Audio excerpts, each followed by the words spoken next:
Welcome to the world of science fiction Neon's Alien. Don't forget to like, subscribe, and tap the notification bell so you never miss a new story from Neon's Alien universe. The warship Zaylara moved silently through deep space, far from any safe zone. Its black hull was marked with battles. It belonged to the Virex Empire, known for strength, pride, and never showing fear. Inside the ship, at the lowest level, in a small dark cell sat a single human prisoner. His name was Cal Rook.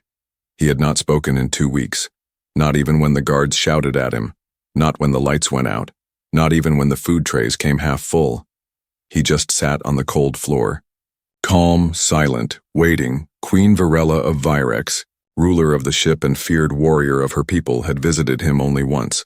She stood tall in her shining armor, her voice cold. "You are human. Weak.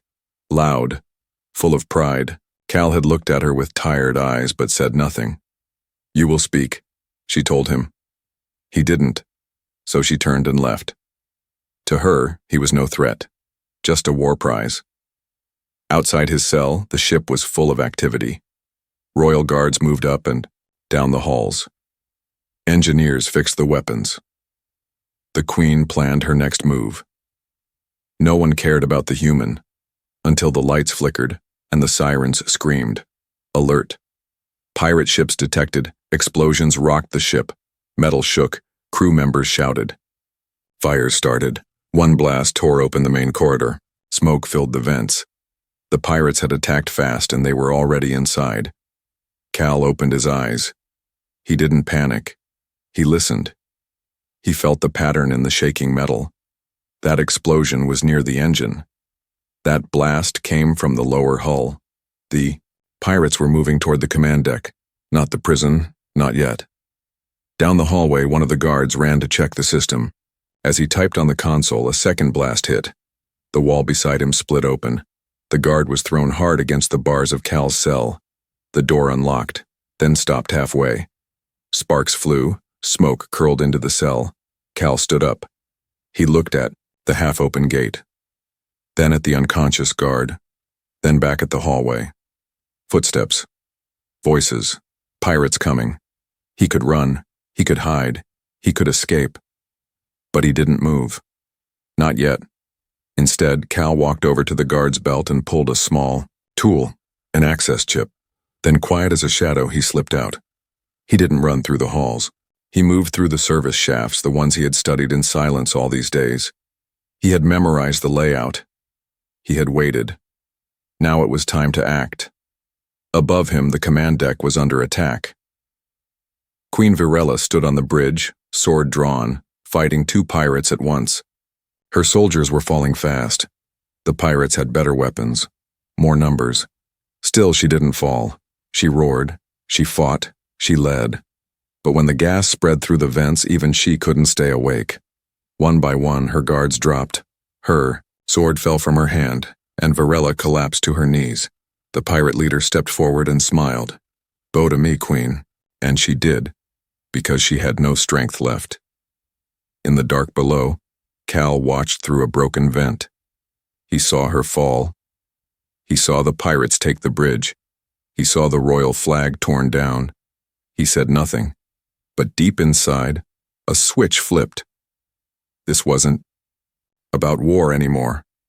This was survival. This was war without rules, and that was something Cal Rook understood very well. The pirates celebrated on the deck. They thought they had won. They didn't know a human ghost had just slipped out of his cage, and was now walking silently toward the throne. The pirates thought they had taken everything. They controlled the bridge. The engines were shut down. The Queen was on her knees, her armor cracked, her crown broken. The once mighty warship Zaylara had become a floating tomb. But there was one thing they didn't know. A prisoner had escaped, and he was watching. Cal Rook moved like smoke through the air vents. Slow, silent, patient. He didn't rush. He studied. He listened. Above him, the command deck echoed with pirate laughter and bootsteps. They were loud, careless, overconfident. They didn't know someone below their feet had once trained in covert human infiltration units, the kind that ended wars without a single shot. Cal peered through a cracked vent grill and saw the Queen. She was alive. Barely. Queen Varela was held on her knees, arms chained behind her back. Her golden cape was torn, her blade gone, her blood dripping from a cut on her cheek. The pirate leader, a tall brute with steel arms and rust-colored armor, stood in front of her, holding her crown like a trophy. "You don't look like a queen anymore," he sneered. "Where's all that pride now?" Varela spat blood at his boots, even chained, her glare still burned. The pirate chuckled. "Good. I like spirit. It makes breaking you more fun." Cal's jaw tightened. He looked to the side. There were 5 pirates on the throne deck, 1 guarding the hallway, 2 near the main control hub, 2 standing behind the Queen. Their weapons were heavy plasma rifles. Their helmets were thick, but their necks were not. Cal moved. He crawled through the vent toward the right side of the bridge. There he found a maintenance panel behind the wall. He removed it slowly. Behind the panel, coolant pipes. He tapped the pipe twice, then waited. One of the pirates turned. "What was that?" The other shrugged. "Probably the engine coughing again." But the first one walked toward the sound, closer, closer, then stopped just beside the panel. That's when Cal struck. Fast, quiet, precise. A wire loop from behind, a twist, a snap. The body fell silently. Back in the vent, Cal found a small device on the dead pirate's belt, a control override chip. With this, he could disable cameras, open locked doors, blind the enemy. He plugged it into his wrist pad and smiled, faintly. Showtime. The lights on the throne deck flickered, then dimmed. The pirates looked around. "What the?" Suddenly the doors slammed shut. Emergency red lights turned on. Fog hissed out from floor vents, and a cold female voice from the ship's system whispered, "Unauthorized personnel detected on Royal Deck. Lockdown initiated." Panic spread. Pirates raised weapons, shouting orders. Varela opened her eyes and smirked. She knew this wasn't her doing, but someone was helping her. In the fog, the second pirate fell, then the third. No sound, just a shadow slipping past. Then a neck twisted. Then another blast rifle went cold. When the fog cleared, only 2 pirates remained, one behind the throne and the leader. The leader shouted, "Who's there? Show yourself, coward!" The answer came from behind him, not with words but with fists. Cal Rook stepped out of the shadows, grabbed the leader's wrist and slammed it into the console. The plasma rifle fired wide, sparks flying. The last pirate aimed, too slow. Cal spun, kicked the weapon away, and dropped him with a strike to the throat. The leader swung his metal arm, missed. Cal ducked, drove his elbow into the man's ribs, then twisted behind him and whispered, "You should have checked the cells." Then drove the man's head into the control panel. Silence. The Queen looked up in shock. The fog faded. Bodies on the floor, and in the middle of the throne deck, a human. Breathing steady, eyes sharp, hands bloody. He turned to her, didn't bow, didn't smile, just walked toward her and said, "Your Majesty, I think it's time to get your ship back." The bridge was quiet now. The pirate leader lay unconscious at Cal's feet. Smoke drifted through the air. Burn marks stained the walls. Blood pooled between steel panels. Queen Varela stared at the human, standing before her, still breathing hard, still calm, still dangerous. She had seen soldiers fight before. She had led armies. But what she just witnessed was something else. It wasn't strength. It wasn't rage. It was control. Cold, sharp control. Like a knife that chose when to cut. Cal reached for the chains on her wrists. She didn't pull away, but her voice was steady. "Touch me without permission and I'll kill you." Cal paused, then smirked slightly. Noted. He handed her the pirate leader's access key. "Use it yourself, then." Varela unlocked her bindings and stood. Her legs were weak. Her head throbbed. but her pride held her straight. She stepped forward, towering above him. "You're a prisoner. Why are you helping me?" Cal didn't answer right away. Instead, he looked out the cracked window. "Because you still have a ship, a voice, a chance." "And what do you want?" she asked. Narrowing her glowing eyes, he turned slowly. "A way out." They moved quickly through the halls. The emergency lights flickered above. Smoke still curled from busted panels. The lower decks had been hit hardest. Fires still burned in the cargo bay. As they ran, Varela asked, "Where did you learn to fight?" "Like that?" Cal replied without emotion. "Earth Special Forces, Black Ops Division." "Why were you captured?" He didn't answer. Not until they reached the next door. "Because I disobeyed." Behind the sealed door, the remaining pirates had set up a forward base. They had hostages, 3 alien guards and 2 engineers. One of them, a teenage girl, sobbed into her hands. Cal peered through the broken glass panel, eyes scanning. Weapons, positions, sight lines. "Can you fight?" he asked. Virella narrowed her eyes. "I'm a queen." "That's not what I asked." She drew a hidden blade from her boot. "I never stopped fighting." They moved like smoke and flame. Cal struck first, shutting down the outer lights, breaking into the side entrance, dropping 2 pirates silently with chokeholds. Virella followed like thunder, slicing through armor, her blade glowing red. She moved like a storm, sharp and proud. The last pirate grabbed the girl and held a blaster to her head. "Back off or she dies." Cal raised his hands. Virella stopped. Tension filled the air. Then Cal took one step forward and said, "You think she's your shield? You're standing between a queen and a man who's already been caged. Make your choice." The pirate hesitated. That was all it took. Virella's blade struck first. The hostages were free. The girl cried and hugged the queen. "Thank you," she whispered. Virella froze for a moment. She hadn't heard those words in a long time. Not like that. Not from someone who truly meant it. They moved back to the hidden chamber near the ship's heart. Inside, with only low lights buzzing and distant groans of metal, Cal patched a wound on Virella's arm. She didn't flinch. He wrapped the bandage slowly. "This ship's bleeding," he said. "We don't have long." "I know," she replied. Then she looked at him carefully. "You saved my life twice now." He didn't respond. "I owe you, so I'll ask again. What do you want?" Cal looked her in the eye. "No games, no fear, just truth. Let me fight beside you," he said. "Not as a servant, not as a prisoner, but as someone who knows what it's like to be left behind." She studied him. Long silence. Then she reached for her sword and laid it across her knees, a gesture of trust among warrior royalty. "You'll have your chance," she said. "But if you betray me," "I know," he replied. "I won't get the chance to." Far above, the pirate backup ships jumped into orbit, silent, scanning.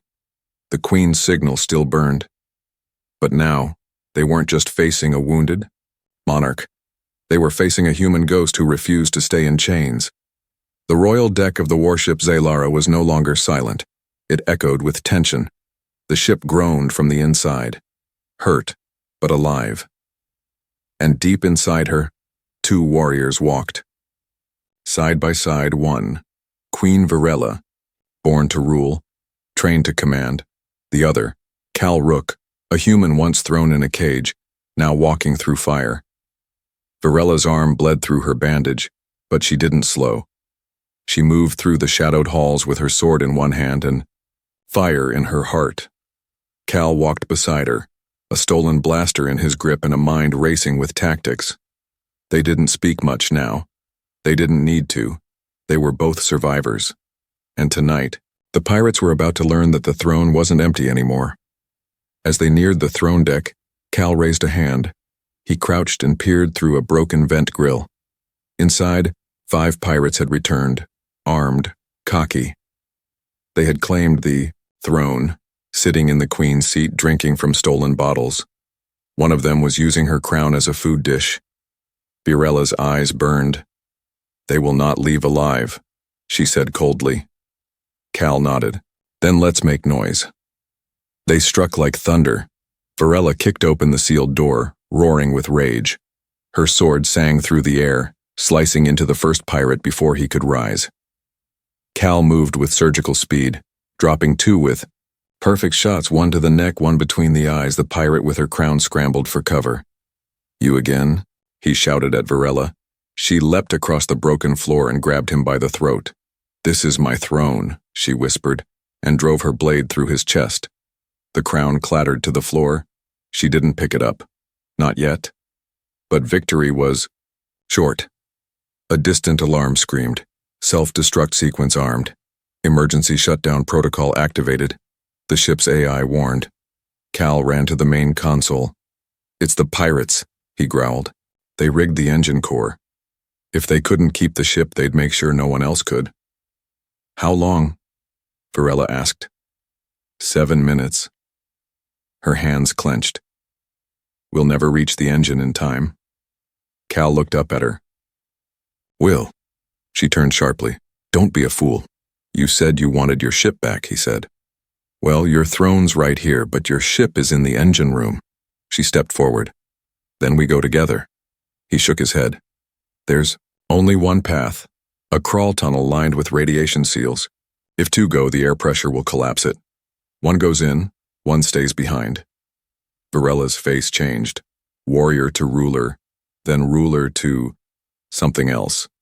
Something softer. You're not my soldier, she said. Cal smiled faintly. No, but I'm your ally. Let me do this. He turned to leave, but Varela grabbed his arm and pressed something into his hand. A royal seal, small, silver, and warm. Take this. If you live, it will make you one of us. He paused, looked at the seal, then at her. Then I guess I better live. Cal dropped into the tunnel, crawling through metal heat and choking smoke. The countdown beeped louder in his ears. His fingers burned as he ripped open the core panel and rewired the overload code. Sweat poured down his face. The ship trembled. 5 seconds left. He slammed the override. Power flickered, then went still. The core went dark. Self-destruct, canceled. On. The throne deck lights returned. The AI voice was calm again. Threat neutralized, power restored. Varela dropped her sword and exhaled. Then she whispered, He did it. But she didn't cheer, because now came the real fear. Did he survive? Minutes later, the tunnel door hissed open. Smoke poured out. And then, a hand. Burned. Bleeding. Holding a silver seal. Cal climbed out, coughing hard, but alive. Varela ran to him. She didn't ask if he was hurt. She didn't ask what he did inside. She just took the seal from his hand and slowly placed it into the center of her crown. It clicked, a perfect fit. She lifted the crown, then placed it on her head, blood-stained, dented, and earned once again, then turned to Cal and bowed her head. Just slightly. Welcome to my worship, she said, and thank you for helping me take it back. The throne was whole again. The crown was back where it belonged. But peace had not returned. Not yet. Deep inside the Zylara, something ticked like a heart about to burst. In a hidden chamber beneath the core, the pirates had planted one final trap. Hot overload crystal bound to the ship's power grid, silent, invisible, deadly, and it had just activated. Queen Varela stood in the command center, reading the warning on the screen. Final failsafe triggered. Full ship detonation in 20 minutes, Cal. Rook leaned over her shoulder. They planned this from the start, he said. If they lost control, the ship dies with them. Varela's jaw tightened. My ancestors built this ship. It is more than metal. It carries the blood of my line. She turned to Cal. We can't lose it now. The only way to stop the overload was from inside the reactor vault, a place even her strongest soldiers feared to enter. The chamber's radiation was lethal, and once sealed, there was no way out. I'll go, Cal said, stepping forward. Virella spun toward him. You'll die. I know. That's not your decision. No, he said softly. It's yours. The room fell silent. Everyone stared at her, a queen, torn between duty and debt. She looked at Cal, the man who was once her prisoner, the man who saved her life twice. Now he offered it again, not for reward, not for glory, but because it was right. Virella closed her eyes. She had sent many to die in war, but this choice felt different. This one hurt. Moments later, Cal stood at the vault entrance. The countdown ticked, 12 minutes left. He turned back one last time. Virella stood alone. She said nothing, just stepped forward and placed a small pendant in his hand, a tiny symbol of her house. I was taught to never trust a human, she said quietly. I was taught to never bow to a queen, he replied. They both smiled, just for a second. Then the door shut, and Cal was gone. Inside, heat poured through the walls. Alarms screamed. Cal climbed across burning beams and broken pipes, coughing with every breath. The overload crystal pulsed with blue light, charging for the final blow. He reached the core panel. His fingers shook. 8 minutes. He connected wires, reversed polarities, and rewrote part of the ship's brain, all while fighting the rising fire in his lungs. 5 minutes. The power surge climbed into the red. 3 minutes. His vision blurred, and still, he worked. On the bridge, Virella stood silent. Her crew waited for orders, but she gave none. She was waiting. Waiting for the man who shouldn't have mattered, but now meant everything. Suddenly, the lights dimmed, then flickered back. The alarm stopped. The screen blinked. Core stabilized, crystal neutralized. The ship was safe, but there was no sound from the vault, no voice, no signal, just silence. Virella stepped back, her hands shaking. He did it, she whispered, and he's gone. But then, one beep, then another, a static voice, broken but clear. Door stuck, but I'm not dead yet. Her eyes widened. She turned to the engineer. Open that door. It took 3 minutes, 3 loud, grinding, terrible minutes. Then with a hiss, the vault door unlocked, and Cal fell out, coughing, burned, covered in ash, but alive. Virella caught him before he hit the floor. You're insane, she said. Probably, he coughed. But I promised you a ship. She looked into his eyes. For a moment, the queen disappeared, and all that remained was a woman who had been saved. Not just once, but completely. You passed my test, she whispered. I wasn't taking one, he said. She smiled. Yes, you were. The ship floated in silence. No alarms, no fire, no more enemies. Only the slow hum of systems coming back to life. In the medbay of the Zaylara, the queen sat beside a human man who should have been dead. Cal Rook slept beneath healing, lights, his arms bandaged, his face bruised. Machines beeped quietly beside him. He had stopped a chain reaction that could have wiped out the royal fleet. He had gone into the fire and walked back out, and he had done it without a command, without reward, without even a reason, except one. He chose to. Queen Virella had never known such a man. Her people were trained to obey. Her soldiers fought for duty. Her nobles schemed for power. But this human? He asked for none of it. Not a title, not a crown, not even freedom. Just a place to stand, beside her. When Cal finally opened his eyes, she was still there. He blinked. You're not a hallucination, right? Virella smirked. If I was, I'd be taller. He gave a weak laugh. Then I guess I survived. You did more than survive, she said softly.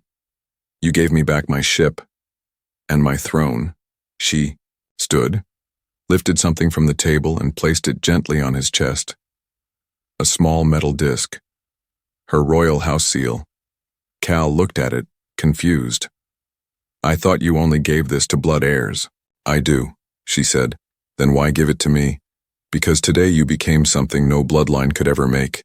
You became worthy. Later that day, the royal court gathered, what was left of it, officers, commanders, advisors, some wounded, some wary. Varela entered the hall in her battle-scarred armor, her blade strapped to her back. Beside her walked Cal Rook, wearing simple black, his face half-healed, his step steady. The room buzzed with whispers. A human? A prisoner? What? Is this madness? Varela raised her hand. Today I reclaim my title as sovereign of Zelara, she declared. The hall quieted, and today I grant my first decree since that throne was stolen. She turned to Cal.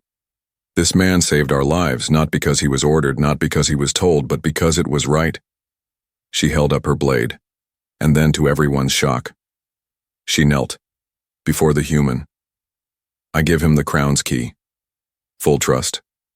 Full command. Gasps echoed through the chamber. No queen had ever knelt to an outsider. Cal looked down at her. He didn't smile. He didn't bask in it. He simply said, You don't have to kneel. Varela looked up. Yes, I do, because I know what you are. Now, you're not just a prisoner. You're a protector. She rose and placed the blade in his hands. For as long as you stay aboard this ship, she said, you are not bound by chains. You are bound by honor, and the galaxy would soon learn that the fiercest warrior on the Zelara wasn't Varela. It was the human at her side who never asked to lead, but was born to stand for others. Time passed. The warship Zelara was repaired piece by piece, its walls welded, its engines renewed. But something deeper had changed. Not the ship's steel, its soul. Queen Virella walked through the command deck in silence. Her soldiers stood straighter now. Her officers didn't whisper anymore. They had seen something impossible. They had seen a human rise from the ashes of a prison cell, stand shoulder to shoulder with their queen, and give everything to save them. Cal Rook stood alone on the outer deck watching the stars. He had been offered rooms, ranks, even a planet if he wanted it. He said no to all of it. All he wanted was the stars. And the choice to keep walking forward. Virella joined him at the railing. You've been quiet, she said. I'm used to being quiet. He answered. You don't have to be, she said softly. He looked at her, then at the vast sky. Back, in that cell, he said. I thought everything was over. My command. My home. My name. But now, he added, holding up the small pendant she gave him, maybe I've got something more. Virella smiled. You have a place. If you want it. The next day, the crew gathered once more. This time not for war, but for a new beginning. Queen Virella stood before her people, and beside her, the man who was once their enemy, no longer a prisoner, not even just a hero, but something rarer, a living legend. She raised her voice for all to hear. Cal Rook chose us when he had nothing, no army, no home, no title. He faced death, not because of who we were, but because of who he was. Today, let the galaxy know, he is no longer the human prisoner. He is now and forever protector of the crown. Applause thundered across the deck, not forced, not polite, but real. Even those who once doubted now stepped forward. Salutes, nods, hands over hearts, honor, earned, not gifted. Later, Virella found Cal back in his usual quiet spot, staring into the stars again. Is this enough? She asked. He didn't turn. It's not about enough, he said. It's about choosing who you are even when no one's watching. She stepped closer. And who are you now? Cal looked at her. Calm, steady, unbroken. A man with a reason to stay. Above them, the stars burned bright. A warship once, led by pride, now sailed with something greater. Honor, loyalty. and a human who reminded them what strength really looked like. Not power, not fear, but choice.